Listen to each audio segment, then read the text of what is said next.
Can you get it? Dave Hansen, The Living Sermon. Normally I would not wear a t-shirt to an event like this, but when I saw on Facebook that the Hansen family wanted people to wear bright clothes, Dave did not like black. I knew exactly what I was going to wear. I am not a spokesman or advertising for Thriving Financial, but if you can read the front, live generously. If I were to describe Dave Hansen in a few words, it would be he lived generously. Wednesday night, when we came home from church after we had heard David passed away, Bonnie went on our Facebook site and printed some pictures of Dave being Dave. And within minutes, the responses started piling up. Dozens and dozens and dozens of people commenting on Dave and what Dave meant. Best neighbor, example of what neighborly means. Now, Dave would never admit or think what he was doing was biblical. But there is a great story of Jesus talking about what it means to be a neighbor and who your neighbor is. And if you want to look it up, it's sometimes called the Good Samaritan. He was so funny. My kids and grandkids loved his stories and his jokes. Mary Kettle, Dave was the furniture of our lives, both literally and figuratively. We have benches at Outlaw Ranch that Dave made in memory of Bill and Ed and George, and literally he was the furniture that held us up. He was the heart of Custer. So many, many comments on how generous and how caring he was. And it's very appropriate that tomorrow, here at CLF at 10 o'clock, we are going to celebrate what we have called Embracing Generosity, where we have talked about how we are being led to use our talents, to use our time, and yes, even our treasures. It was in Dave's DNA. He did not need to be told to be generous. Sharon asked if I could share a story or so with you. As I look out at this crowd, I only knew Dave for about 45 years. Some have been doing all of his life. Some of you, I'm sure, have stories that you have to wait for a few years till the statute of limitations are up. Some of you may be breathing a relief that a witness to past indiscretion is no longer able to tell. I would bet in this group there are more Dave Hansen stories than there are prairie dogs in Wind Cave. A few years ago, Dave was telling me about he had found this den of mountain lion kittens. I said, oh, I would love to get pictures. He says, well, come out to the house tomorrow and I'll take you down there. Little did I know what So I get over to his house, and there's 2 4-wheelers. I said, Dave, did you get another 4-wheeler? He said, oh, I borrowed it from my neighbor. He said, let's go. So if you know Dave, there's only one speed, and it's a wide open. Down the road we go. He's way ahead of me. Eventually he waits, and I kind of catch up, and away we go. And we're going, the roads are getting narrower, and finally we're on a little 2-track, and we come to a sign, no motorized vehicles beyond this point. We go around that sign.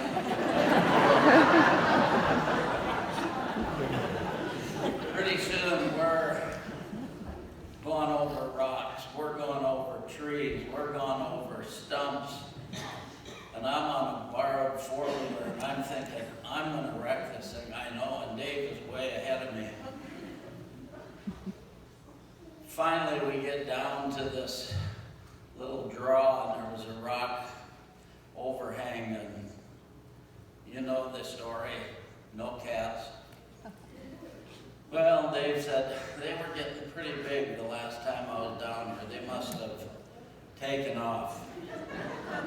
I said, Dave, we're not supposed to be here. I have 2 sons that work for the Forest Service.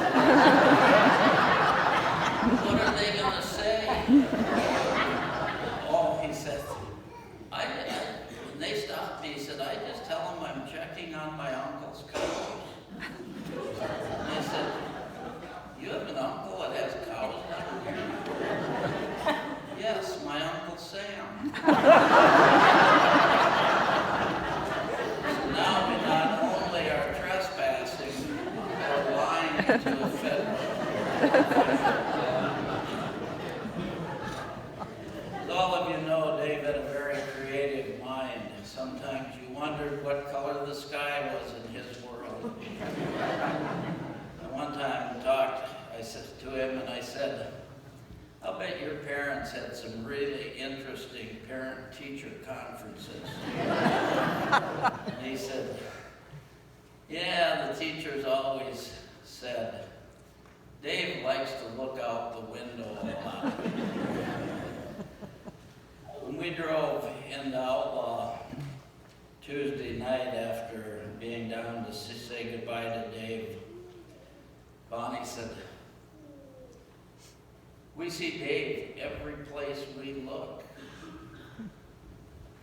You can't drive into Outlaw, you can't get to the parking lot without going by 4 signs or things that he has made. And when you get into Outlaw, there are bears, there are crosses, there are tables, there are whimsical creations, the clock on the wall in the dining hall, the shelf that holds up our pottery.